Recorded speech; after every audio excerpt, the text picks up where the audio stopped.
जरा सोचो, अगर तुम पूरी जिंदगी एक ही चीज को परफेक्ट करते हुए बिता दो पर उससे कमाई हो एकदम लुल।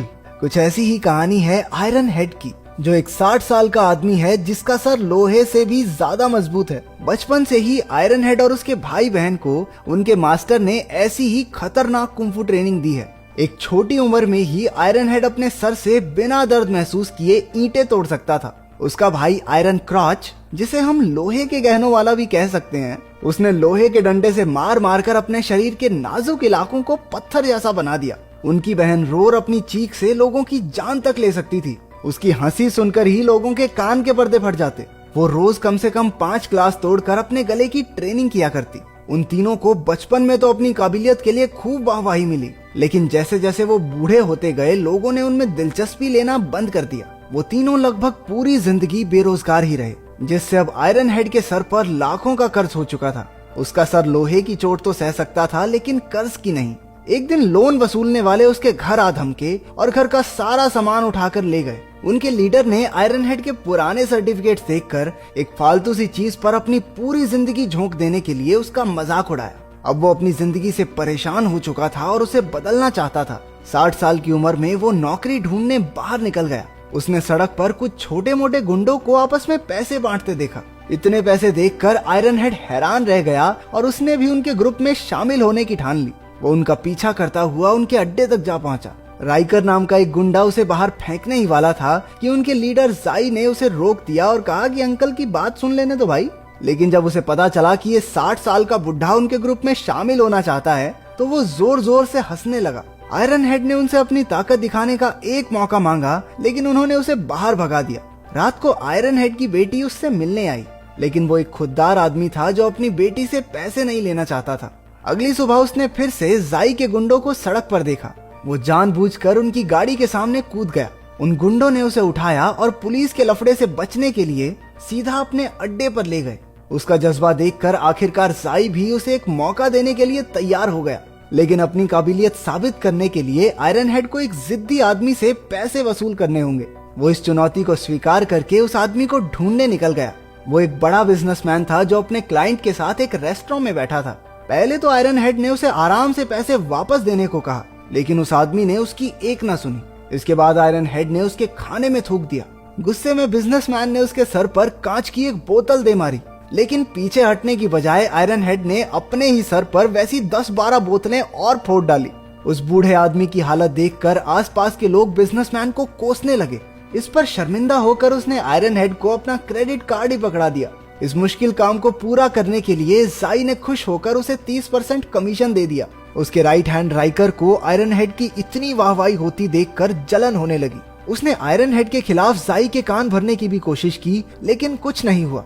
अपने इस तरीके से आयरन हेड ने एक ही महीने में मोटा पैसा कमा लिया और उसका घर नई नई चीजों से भर गया। लेकिन उसने अपने काम का पता अपने लोहे के गहनों वाले भाई रोर और अपने मास्टर को नहीं लगने दिया, क्योंकि वो कभी भी उसे गुंडागर्दी नहीं करने देंगे। एक दिन उसे बाव नाम के एक आदमी से पैसे वसूल करने थे। उसने हमेशा की तरह अपना सर फोड़ा और बाव ने प्रेशर में आकर उसे अपने सारे पैसे दे दिए। उसके पास सिर्फ 30,000 युआन ही थे।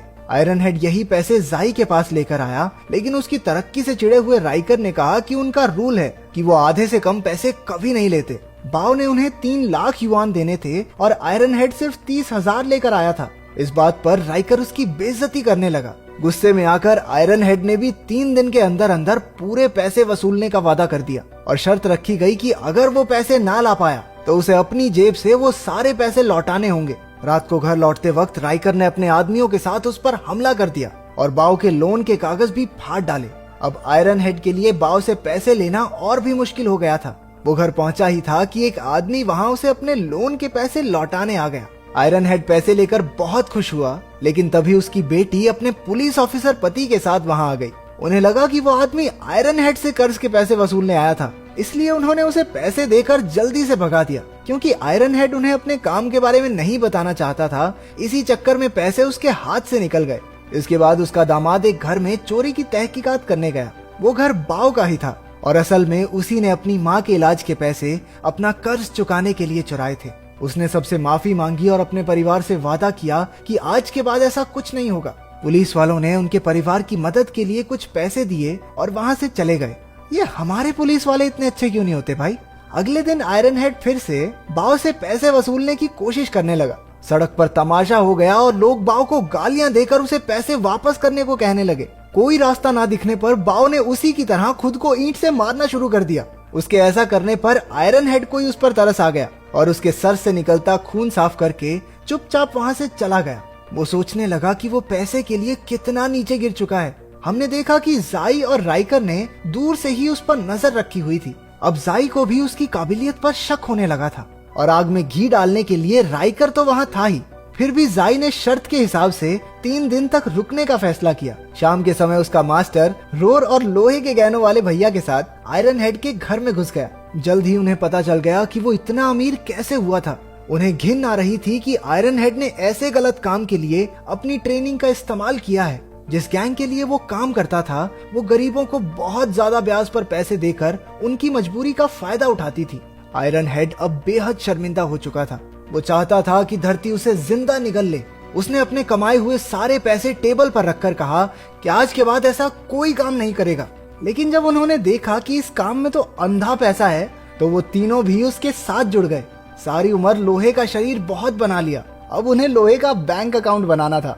वसूली के वक्त मास्टर आयरन क्रॉच के गहनों को हथौड़े से पीटता, जिससे डरकर सभी कर्जदार झट से पैसे लौटा देते, क्योंकि उन्हें गोटियों पे हथौड़ा नहीं खाना था। इसी तरकीब से उन्होंने एक ही घंटे में हजारों युआन कमा लिए। लेकिन बाव अब भी बाकी था। उसने कहा कि उसके पास बिल्कुल पैसे नहीं है। लेकिन वो लोग कहने लगे कि घर तो है ना, बेच दे इसे, पर लोन के पैसे तो वापस करने पड़ेंगे। इस सब के बावजूद भी जब वो नहीं माना तो रोर ने उसके घर के बाहर पैसे लौटा रहे, पैसे दे, पैसे पैसे दे, पैसे, ऐसा कुछ बोलना शुरू कर दिया। वो 2 दिन तक बिना रुके बोलती रही और आखिरकार तंग आकर उन्होंने घर बेचने का फैसला लिया। इसके बाद हमारी वसूली टीम सारे पैसे लेकर जाई के अड्डे पर पहुंची। पैसे देखकर जाई ने राइकर की बुरी तरह बेइज्जती करके आयरन हेड को अपना खास आदमी बना लिया। अगले 1 महीने तक वो सब ऐसे ही पैसों की वसूली करते रहे। उनकी आयरन क्रॉच के गहनों पर हथौड़े पेलने वाली तरकीब जादू की तरह काम करती, जिसे देखकर सब डर के मारे पैसे लौटा देते थे। उन्होंने खूब पैसे कमाकर ऐश की जिंदगी जीनी शुरू कर दी। अब तो वो बाकी गुंडों को भी ट्रेनिंग देने लगे ताकि वो भी उनकी तरह वसूली कर सकें। आयरन हेड ने अपने बर्थडे पर शानदार पार्टी रखी। तभी जाई ने सबको बताया कि गैंग का सबसे बड़ा बॉस यान शहर में आ चुका है। उसने आयरन हेड, जाई और बाकी गुंडों को अपनी कार में बुला के आगे का प्लान बताया। प्लान ये था कि अब वो लोग कॉलेज स्टूडेंट्स को भी लोन दिया करेंगे। यान उन बच्चों की मासूमियत का फायदा उठाना चाहता था। आयरन हेड को ये आइडिया बिल्कुल भी ठीक नहीं लगा, लेकिन वो बॉस के डर से चुप रहा। अगले दिन उन्हें कॉलेज की लड़की से वसूली करने जाना था। आयरन क्रॉच के गहने टूटते देख तो वो बहुत डर गई। जब आयरन हेड ने उन गुंडों को लड़की की मजबूरी का फायदा उठाते देखा तो उसे बहुत शर्मिंदगी महसूस हुई। इस बात को अपने दिमाग से निकालने के लिए वो अपने पोते के साथ कुछ समय बिताने चला गया। उनका पूरा परिवार एक क्रूज शिप पर 1 हफ्ता मजे मार के आया। उधर गुंडे उस कॉलेज की लड़की से कहने लगे, बस राइकर भैया के साथ 1 रात गुजार लो, सारा लोन माफ। गैंग के एक मेंबर लिंग ने इसके खिलाफ आवाज उठाने की कोशिश की, लेकिन उसके बॉस ने उसे धमकाकर साइड कर दिया। उधर ट्रिप पर आयरन हेड और उसका परिवार एक बीच पर घूम रहे थे जब उन्होंने बाओ की माँ और उसकी बेटी को देखा। उनके पास अब रहने की कोई जगह नहीं थी। बच्ची ने अपने परिवार की इस हालत का जिम्मेदार आयरन हेड को बताया। इस बात पर आयरन हेड के नाती और उस लड़की में झड़प हो गई। उसके नाती ने गुस्से में भरकर एक कांच की बोतल लड़की की तरफ घुमाई, लेकिन इससे पहले कि वो बोतल उस लड़की को लगती, आयरन हेड ने अपना सर बीच में अड़ा दिया। आज पहली बार उसके सर से खून आया था। उसे समझ आया कि वो कितना बुरा काम कर रहा था। उसने यान और जाई के इस काले धंधे को छोड़ने का फैसला लिया। अगली बार उसने यान से मिलकर अपना फैसला सुना दिया। आयरन हेड उसका सबसे बेहतरीन आदमी था, लेकिन उसके जाने पर यान ने कुछ नहीं कहा। इसके बाद आयरन हेड लिंग से मिला, जिसे उसने अपने नाती का ध्यान रखने को कहा था।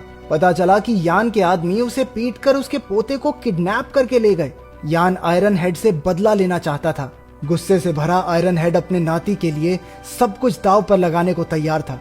उसने बाओ की माँ को भी पैसे भेजे ताकि वो अपने लिए घर ले सके। इसके बाद आयरन हेड की टीम यान के अड्डे पर बंदूकें लेकर पहुंच गई। इतने सारे हथियार देखकर सभी गुंडों ने सरेंडर कर दिया, पर ऐन वक्त पर रोर ने गलती से ट्रिगर दबा दिया, जिससे पता चल गया कि वो सारी बंदूकें नकली थी। इसके बाद गुंडों ने उनकी टीम को बंदी बनाकर उन्हें एक जवान लड़की की अश्लील वीडियो बनाने को कहा। यान जानबूझकर घिनौने काम करवा के उन्हें अपनी ही नजरों में गिराना चाहता था। आयरन हेड ने कैमरा पकड़ने से साफ इनकार कर दिया, जिसके बाद एक गुंडे ने उसके सर पर बंदूक तान दी। लेकिन इससे पहले कि वो गोली चलाता, पुलिस ने उनके अड्डे पर रेड मार दी। उन्हें गैंग के काले कारनामों का पता चल चुका था। आखिरकार पुलिस ने यान, जाई और सभी गुंडों को गिरफ्तार कर लिया। सारी लड़कियों को भी उनके चंगुल से आजाद करवाया गया। आयरन हेड भी इस काले धंधे को छोड़कर अपनी बेटी के पास रहने लगा। उसने आयरन क्रॉच, रोर और मास्टर के साथ मिलकर कसम खाई कि आज के बाद अपनी ताकत का गलत इस्तेमाल नहीं करेगा। तो अगर तुम्हें अपना कुछ आयरन का बनाना हो तो तुम क्या बनाओगे? कमेंट्स में जरूर बताना।